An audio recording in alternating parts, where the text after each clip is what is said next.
नमस्कार विद्यार्थी मित्रांनो या ठिकाणी आपले सर्वांचे स्वागत आहे। मी STI रोहिदास चोंदे पाटील। आज आपण अत्यंत महत्त्वाच्या मुद्द्यावर बोलणार आहोत। मुद्दा असा आहे की खूपच कमीत कमी अभ्यास असताना सुद्धा आपल्याला खूप जास्त मार्क्स घेता येऊ शकतात। म्हणजे अभ्यासा व्यतिरिक्त सुद्धा मार्क्स घेण्यासाठी काही गोष्टी असतात। तुम्ही ज्या काही एक्झाम देता, तुम्ही MPSC देत असाल, UPSC देत असाल, पोलीस भरती, सरळ सेवा, तलाठी, ग्रामसेवक, कोणती स्पर्धा परीक्षा द्या, ज्या स्पर्धा परीक्षेमध्ये 4 ऑप्शन्स आहेत। ओके, 4 ऑप्शन असणे याला आपण MCQज असं म्हणतो। काय? Multiple choice question. मित्रांनो, याच्यामध्ये जे सक्सेस विद्यार्थी आहेत त्यांच्याकडे एक वेगळी टेक्निक असते, एक वेगळी ट्रिक असते, ती आपल्याला आज समजून घ्यायची आहे। आपल्याला हे जे MCQज आहेत हे सोडवण्याची पद्धती एकदम सोप्या पद्धतीने, की तुमचा अभ्यास कमी असताना सुद्धा, बऱ्याच वेळेस तुम्हाला प्रश्नाचं उत्तर माहीत नसताना सुद्धा तुमचे 100 पैकी एक 15 ते 20 प्रश्न बरोबर येतात। ज्याचा अजिबात अभ्यास नाही अशा प्रश्नांचा ती ट्रिक कोणती, ती एलिमिनेशन मेथड नेमकी कशी वापरायची हे आपल्याला समजून घ्यायचं आहे। MCQज सोडवण्याची सर्वोत्तम ट्रिक्स जी की UPSC मध्ये, MPSC मध्ये सक्सेस लोकांकडून वापरली जाते सातत्याने, ती एलिमिनेशन मेथड आपल्याला समजून घ्यायची आहे। मित्रांनो, काही लोकांना थोडंफार याबद्दल माहीत असेल, ज्यांना माहीत नाहीये त्यांना आणखी या ठिकाणी डिटेलमध्ये या एलिमिनेशन पद्धतीची नेमकी कशी अंमलबजावणी करावी, त्या पद्धतीने प्रश्न नेमके कसे सोडवायचे ते आपण एक 2-3 प्रश्नांच्या माध्यमातून या ठिकाणी पाहणार आहोत। ओके, आणि मित्रांनो, इथे एक मुद्दा लक्षात घ्या, जी निगेटिव्ह मार्किंग आहे, तुम्ही विशेषतः MPSC देत असाल किंवा इतर एक्झाम ज्या ठिकाणी निगेटिव्ह मार्किंग सिस्टीम आहे त्या ठिकाणी तर ही पद्धती म्हणजे वरदान आहे तुमच्यासाठी। कारण की एक लक्षात घ्या मित्रांनो, जो विद्यार्थी राज्यातून पहिला येतो फर्स्ट, त्याला सुद्धा त्या ठिकाणी 100% सगळ्या प्रश्नांची उत्तरं येत असतात का? अजिबात नाही। परंतु त्याच्याकडे काही वेगळ्या टेक्निक्स असतात आणि त्याच्यामधील ही एलिमिनेशन पद्धत बघा, 3 पद्धती आपल्याला या ठिकाणी, तुम्हाला जर कोणत्याही परीक्षेमध्ये सक्सेस व्हायचं असेल ना, अभ्यास बघा, जवळपास सर्व जण जे टॉपचे आहेत, जे आपण हौशे नवशे गवशे पाहिले, त्यामधील हे जे गवशे आहेत ना मित्रांनो, हे गवशे म्हणजे जे चांगला अभ्यास करतात, सिरियस अभ्यास करतात, प्रत्येकच जण सकाळी 7 ते 11 पर्यंत अभ्यास करतो आहे। मग सगळ्याच जणांचा स्कोअर का येत नाही? त्याच्या मागं काही कारणं असतात जे तुम्हाला वरवर दिसत नाही। वाचन सगळेच करता आहेत, ओके, मात्र वेगळं काय आहे यांच्याकडे? तर यांच्याकडे असतात काही वेगळ्या पद्धती। मी तुम्हाला आज 3 वेगवेगळ्या पद्धती सांगणार आहे, 3 ट्रिक्स सांगणार आहे। एक त्याच्यामधली असणार आहे ती म्हणजे एलिमिनेशन पद्धत। ओके, म्हणजे काटाकाटी पद्धत म्हणतो याला मी, तो सोप्या भाषेत काय, काटाकाटी पद्धत। बिनकामाचे ऑप्शन जे आपल्याला फिक्स माहिती आहे, अरे हे उत्तर राहू शकत नाही, ते ऑप्शन कट करायचा, आधी कट करा, बरोबर ऑप्शन शोधू नका, चुकीचे ऑप्शन शोधा। बघा, त्याच्यावर आपण बोलणार आहोत। एलिमिनेशन पद्धत। दुसरी पद्धत मित्रांनो, दुसऱ्या पद्धतीवर आतापर्यंत कोणी बोललेलं नाहीये। तुम्ही विशेषतः MPSC कंबाईनच्या ज्या एक्झाम आहेत, PSI, TSO, tax assistant, excise, या ठिकाणी तुम्ही बघता आहात एका प्रश्नासाठी 4-4 ऑप्शन येत आहेत आणि मग खाली त्याच्यामध्ये ABC, BDC, EAB, वरीलपैकी सर्व, वरीलपैकी नाही। या ठिकाणी मी यावर बोलणार आहे, वरीलपैकी सर्व, वरीलपैकी नाही। मित्रांनो, आतापर्यंतचं म्हणजे हे आहे, मेट्रोलॉजीनुसारचा सर्वे आहे की वरीलपैकी सर्व असणारे 34% प्रश्न बरोबर असतात, वरीलपैकी एकही नाही, नोटा म्हणतो आपण, नॉन ऑफ दी अबव, ते प्रश्न जवळपास 21% असतात। आपल्याला त्याच्यावर सुद्धा काम करावं लागेल।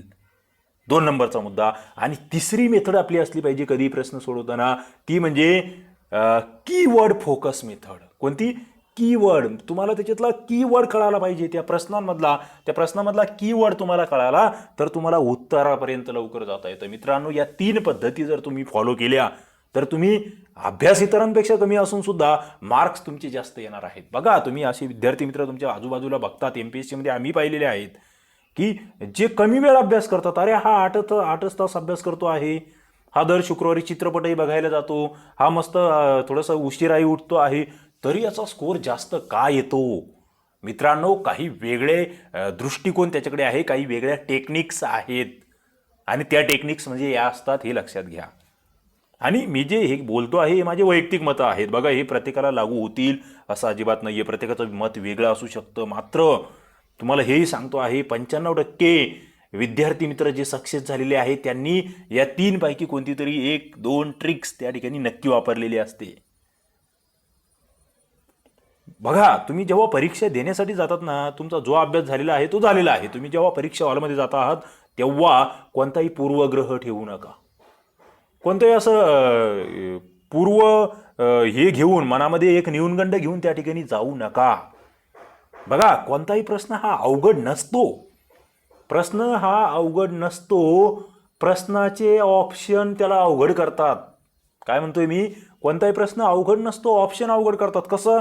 समजा मी तुम्हाला एक उदाहरण दिलं की चला, या ठिकाणी मी तुम्हाला सांगितलं की शिवाजी महाराजांचा जन्म कधी झाला, असा एक प्रश्न तुमच्या समोर आला. आणि मग त्या ठिकाणी जर आलं की बाबा इसवी सन पूर्व 180, इसवी सन पूर्व 200, त्याच्यानंतर इसवी सन 800 आणि चौथा प्रश्न आला की इसवी सन 1630. ओके, आता बघा प्रश्नाचे ऑप्शन कसे आहेत मित्रांनो. इसवी सन पूर्वमध्ये 2 ऑप्शन गेले, एक इसवी सन 800 मध्ये जात आहे आणि एक इसवी सन 1630 येत आहे. सरळ सरळ तुम्ही काय करणार? अरे, हे इसवी सन पूर्वमध्ये काही जन्म झालेलाच नाहीये. इसवी सन 800 मध्ये कुठे झालेला आहे का? 1630 आहे. मित्रांनो, प्रश्न तोच आहे. ऑप्शन सोपे होते, ऑप्शन जवळजवळचे नाहीये म्हणून प्रश्न सोपा वाटला. आता प्रश्न तोच, शिवाजी महाराजांचा जन्म कधी झाला. ओके, आणि मग ऑप्शन तुम्हाला आले समजा 1630, 1629. ओके, पण याच्या आधी तारखा विचारल्या गेल्या. मग त्या ठिकाणी काहीतरी एका ठिकाणी 20 फेब्रुवारी तारीख आहे, एका ठिकाणी 15 फेब्रुवारी आहे, एका ठिकाणी काहीतरी आहे. अशा मधल्या तारखा विचारल्या गेल्या. 2 ठिकाणी 1630चा ऑप्शन दिलेला आहे, एका ठिकाणी 1629चा दिलेला आहे, एका ठिकाणी 1628चा दिलेला आहे आणि मध्ये तारखा दिलेल्या आहे. प्रश्न तोच आहे, शिवाजी महाराजांचा जन्म कधी झाला. मात्र ते ऑप्शन जे आहेत ते जास्त निकटचे दिलेले आहेत. त्यांच्यामधला जो फरक आहे तो कमी केलेला आहे. तुमच्या लक्षात येतंय का? तुम्ही हे शिका मित्रांनो, हे शिकलं पाहिजे. फक्त घोकमपट्टीसारखं आपलं ते बैलासारखा अभ्यास करत राहायचं. चला, वाचतोय मी, माझ्या 10 रिव्हिजन झाल्या तरी स्कोर येत नाही. मित्रांनो, तुम्हाला प्रश्न वाचता आले पाहिजे. प्रश्न कशा पद्धतीचे येत आहेत, त्याच्या मागच्या काही सायकोलॉजिकल गोष्टी असतील त्या तुम्हाला समजून घेता आल्या पाहिजे. मला असं वाटतं अशाच पद्धतीचे प्रश्न असतात. ऑप्शन किती जवळचे आहेत, ऑप्शन खूप जवळजवळचे असेल तर प्रश्न अवघड होऊन जातो तोच प्रश्न, आणि ऑप्शन खूप लांबचे असेल तर प्रश्न सोपा होऊन जातो. कळतं आहे? या ठिकाणी तुमच्या हे लक्षात आलं असेल. आता मुद्दा पुढचा आहे तो म्हणजे प्रश्न अवघड आहे की सोपा आहे हे महत्त्वाचं नाहीये, तुम्हाला पर्याय ओळखायचा आहे. आणि एक लक्षात घ्या, ज्यावेळेस अत्यंत अवघड प्रश्न आहे, तुम्हाला माहित आहे याच्यामध्ये मी एलिमिनेट करूच शकत नाही. मला 4 पैकी एकही ऑप्शन कट करता येत नाही. तिथे वेळ घालवूच नका, लगेच पुढे निघून जा. काय करा? लगेच पुढे निघून जा. म्हणजे काही गोष्टी अशा आहेत ज्या 4 पैकी काहीच माहीत नाहीये.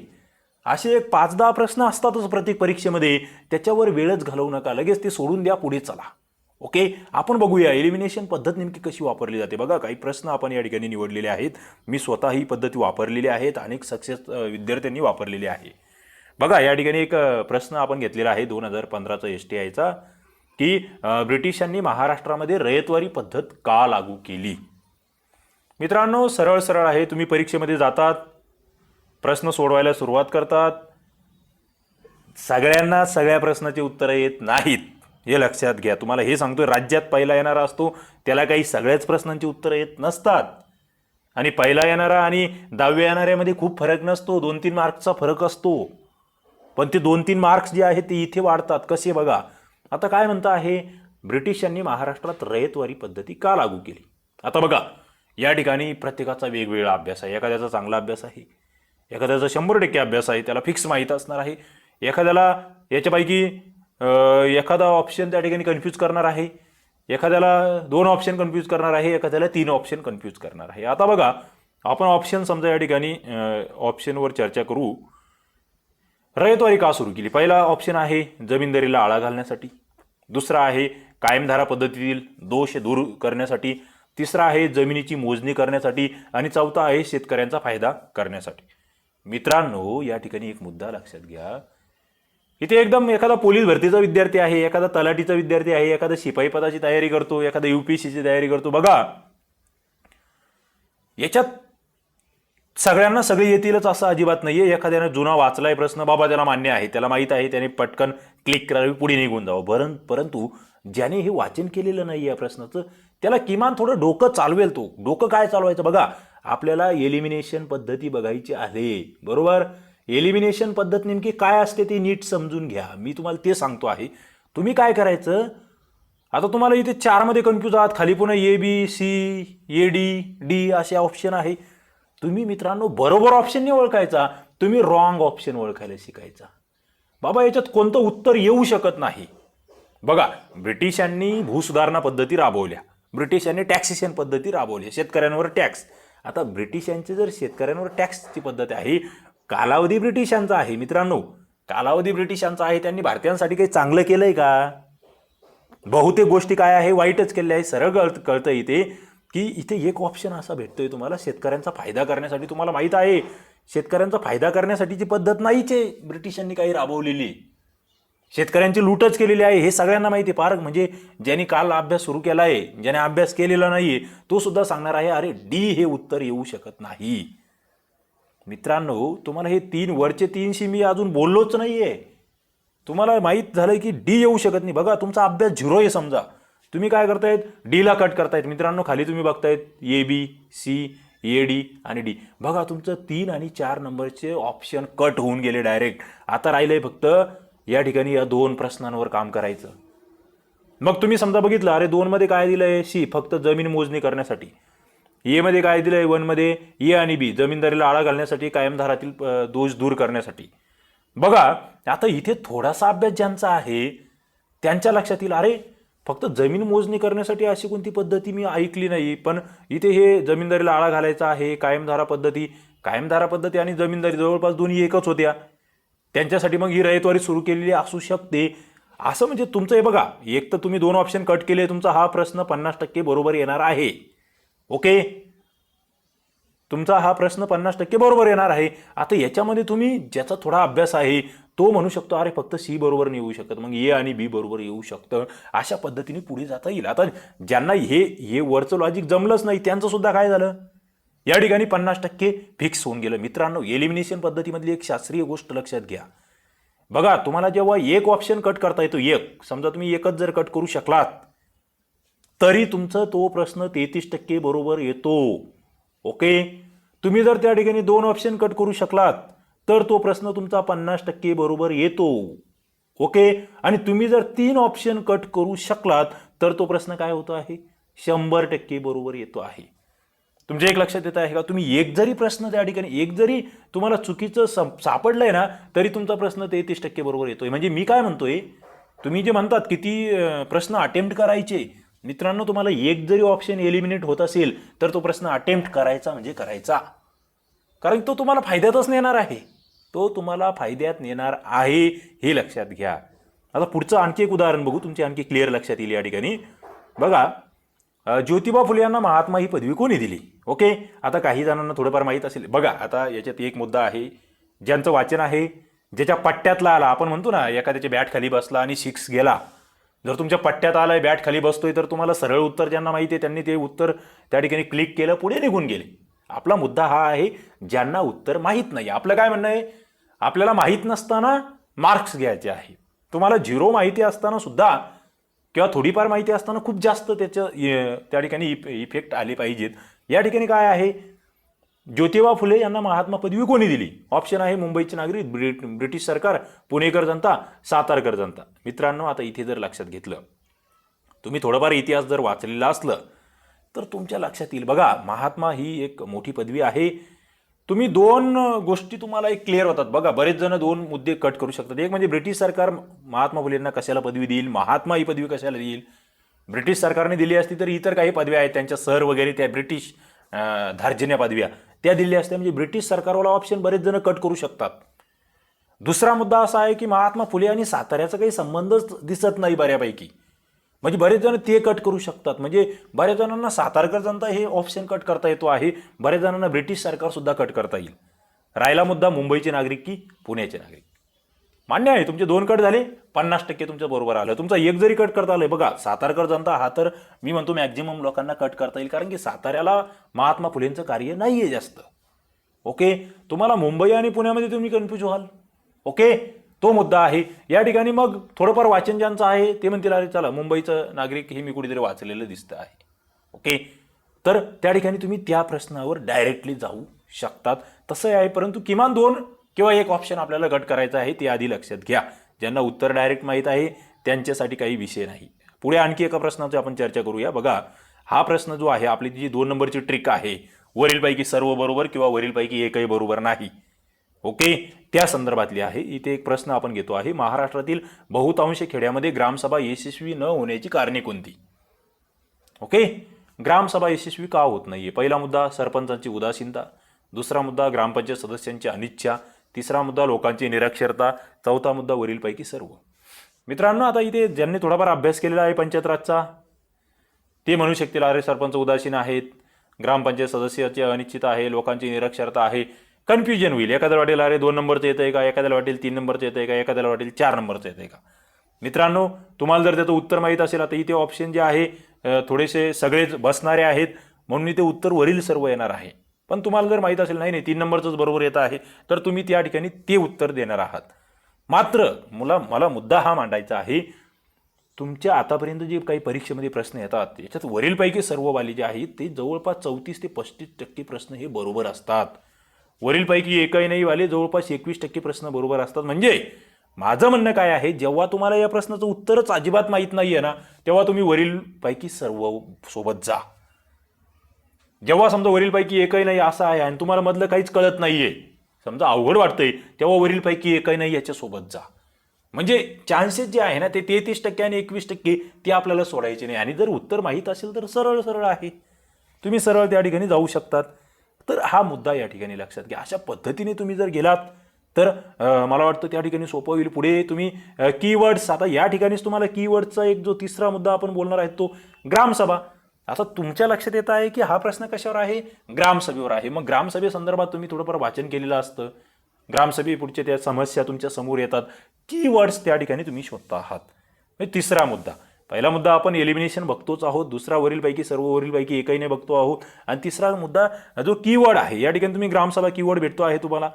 इथे तुम्ही जाल तर तुम्हाला ज्योतिबा फुले हा कीवर्ड भेटलेला आहे, म्हणजे त्यांच्याबद्दलची ही माहिती आहे ती तुमच्या डोक्यात एकदम क्लिक झालं पाहिजे. आणि या ठिकाणी तुम्हाला रयतवारी पद्धती भेटते आहे की बाबा भूसुधारणा पद्धतीवर हा प्रश्न आहे. म्हणजे तुम्हाला काय करायचं आहे, त्याच्यामध्ये घुसायचं आहे की बाबा नेमकं हे काय आहे. ओके, नेमका हा प्रश्न कशाशी संबंधित आहे. थोडंसं तुम्ही जर तो विचार केला तर तो प्रश्न तुम्हाला लवकर सोडवता येतो. मित्रांनो, अशा पद्धतीने या ठिकाणी ही एलिमिनेशन पद्धत असेल, त्याच्यानंतर वरीलपैकी सर्व वरीलपैकी एकही नाही ही पद्धत असेल, आणि तिसरी कीवर्ड फोकस पद्धत असेल. मला वाटतं या 3 पद्धती जर तुम्ही वापरल्या तर मान्य आहे तुम्हाला अभ्यास करायचाच आहे. अभ्यास जेवढा तुम्ही जास्त करणार आहात याच्यामध्ये तुम्हाला MCQचं सगळ्यात महत्त्वाचं म्हणजे MCQची प्रॅक्टिस फार महत्त्वाची आहे, ज्याला मेटा स्टडी म्हटलं जातं. काय म्हटलं जातं, मेटा स्टडी. मित्रांनो, हे तुमचं केव्हा डेव्हलप होईल, एलिमिनेशन पद्धत केव्हा डेव्हलप होईल, जेव्हा तुम्ही MCQची खूप मोठी प्रॅक्टिस करणार, खूप मोठे प्रश्नसंच सोडवणार, तेव्हा ही पद्धत डेव्हलप होईल. आता मी लेक्चर घेतलं म्हणजे प्रत्येक जण ज्याने ऐकलं त्याला प्रत्येकाला ही पद्धत लगेच जमणार का, नाही. तुम्हाला त्या ठिकाणी थोडे प्रश्नसंच सोडवावे लागतील, त्या ठिकाणी या पद्धतीने विचार करायला शिकावं लागेल. मग तुम्ही त्या ठिकाणी परफेक्ट बनत जाल आणि आपोआप तुम्हाला त्या ठिकाणी या पद्धतीचे फायदे होण्यास सुरुवात होईल.